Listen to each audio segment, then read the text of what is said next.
All right. Welcome back, everybody, to Altcoin Daily. My name is Aaron. The reason you subscribe is because on a daily basis, we break down everything that's going on in the cryptocurrency space today.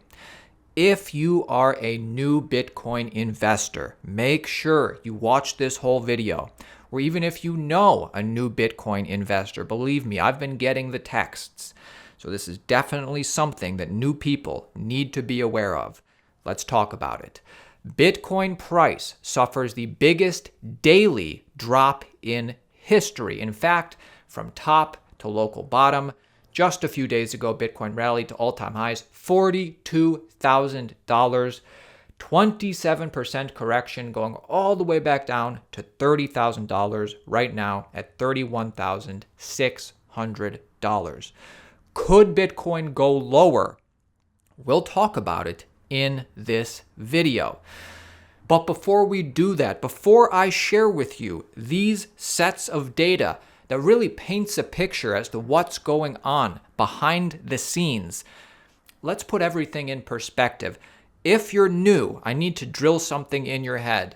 Whenever Bitcoin suffers a major dip, it is very common to see traditional financial news media start to FUD Bitcoin and scare you away. For instance, let's run through 3 recent headlines.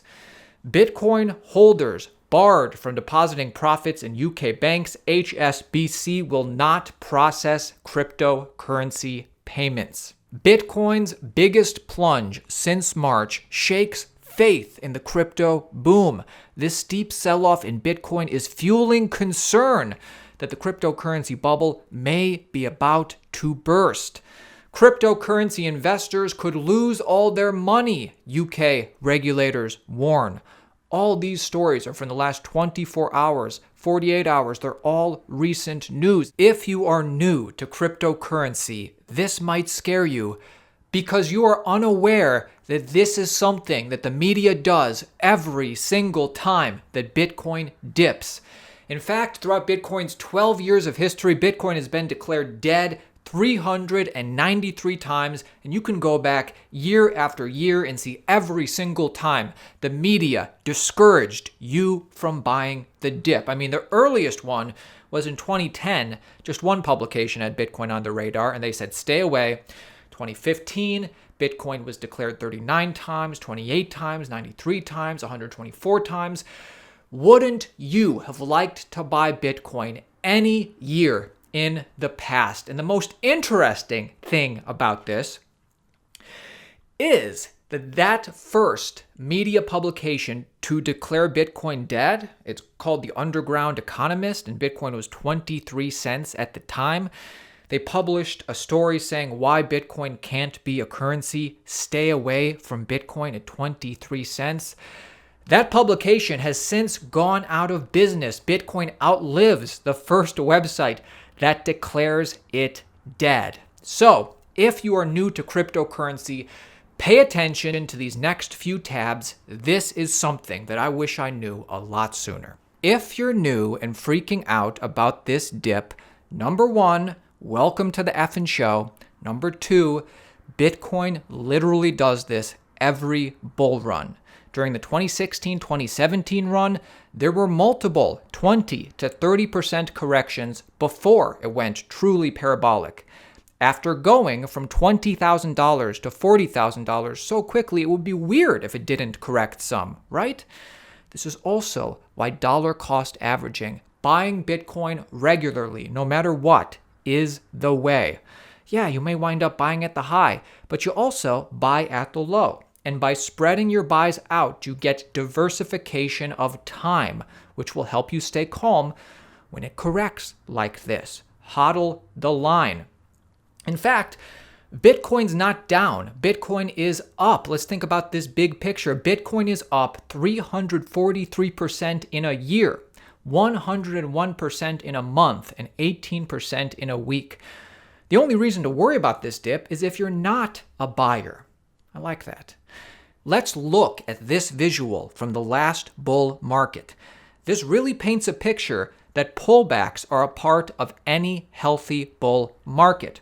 And keep this in mind, in 2017, that was primarily a retail-fueled market.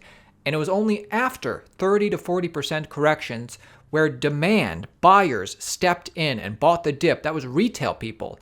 In this current bull market, it seems that we're seeing demand after 15 to 20% dips.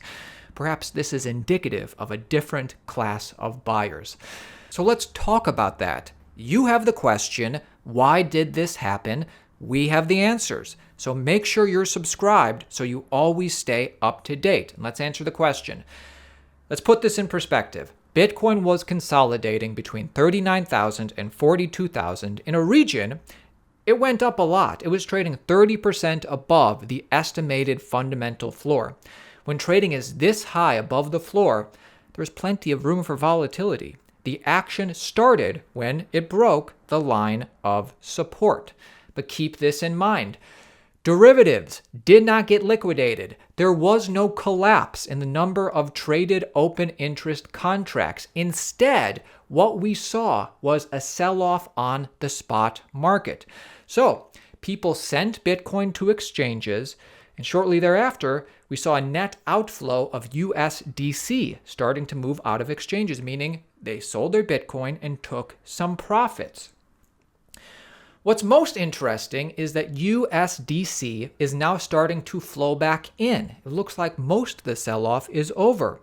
The greater on-chain environment remains bullish. This looks like a really healthy consolidation to me. Data fits a narrative of weak hands being shaken out. So if you were one of those people who texted me or your friends, the people who have been texting us, hopefully they're not weak hands because there are a lot of hodlers, especially the big money, the institutions. I'll await further data to see if the long-term capital inflows into Bitcoin starts slowing, but I'm not seeing that yet. So to answer the question, could Bitcoin go lower? Of course it could. Don't be fooled by somebody saying this is the lowest it will go. Anything could happen. But it doesn't have to go lower. And a 27% correction historically is a good time to buy in bull markets. I would say the absolute worst case scenario, the absolute floor, is Bitcoin getting back down to previous all-time high, $20,000. I don't think it'll get there, but it might. It's possible. And definitely Bitcoin under 30,000. For me personally, I'm a buyer. And again, think about this big picture. This dip that we're all worried about, well, now only 99.9% of Bitcoin hodlers are in profit. And if you've been subscribed to us, we used to show you this when only 70% of people are in profit and 80% of people are in profit. So guys, the future is looking bright. Now, don't go away just yet. There's 3 more tabs that I need you to see. But before that, let's take 60 seconds to thank a sponsor that I really like, BlockFi.com/Altcoin Daily. If you have Bitcoin, if you have Litecoin, Ethereum, stablecoins just sitting around, why not take a portion of that and put your crypto to work? BlockFi is traditional financial services for cryptocurrency. So you can earn up to 8.6 APY with a BlockFi interest account. Get a $250 crypto bonus with a deposit of $25 or more. Use the link in the description or BlockFi.com/Altcoin Daily. Either way, there is no minimum required to earn interest. You can earn interest on any amount of money. This is the payout structure. They can do buying, trading, selling. They're backed by some of the biggest names in cryptocurrency. This is a legitimate cryptocurrency service. It's just as safe as any traditional financial service. So let me know in the comments if you're happy at BlockFi. Let me know in the comments if you are concerned about BlockFi. Let me know in the comments if you don't like BlockFi. But I personally really like them. I love the fact they're sponsoring us, obviously. And with that being said, let's finish up this video with 3 interesting metrics. Ethereum number of addresses holding 1,000 coins, 1,000 Ethereum coins or more, just reached a 3-year low. So this is a continuation of stuff we've been going over. That mid-tier hodlers, like, not whales, not newbies, but mid-tier ETH holders are selling off some ETH, taking profits. Yet, the number of addresses holding 10,000 coins or more just reached a one-year high of over 1,000. So, whales, big money investors continue to buy Ethereum. An interesting metric: are you bullish on Ethereum? Are you bearish on Ethereum? It's a contentious coin in the Bitcoin space, to say the least.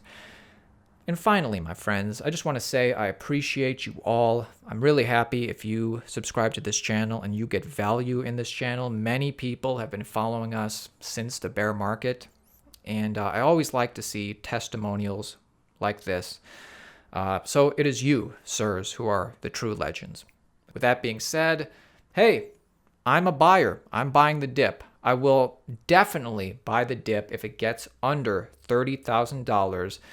But if you feel like, you really want to accumulate your Bitcoin stash and you're worried about missing out on the dip, this is a good time to start, in my opinion. Obviously, I'm not a financial advisor. Make your own decisions. I still think this is our year.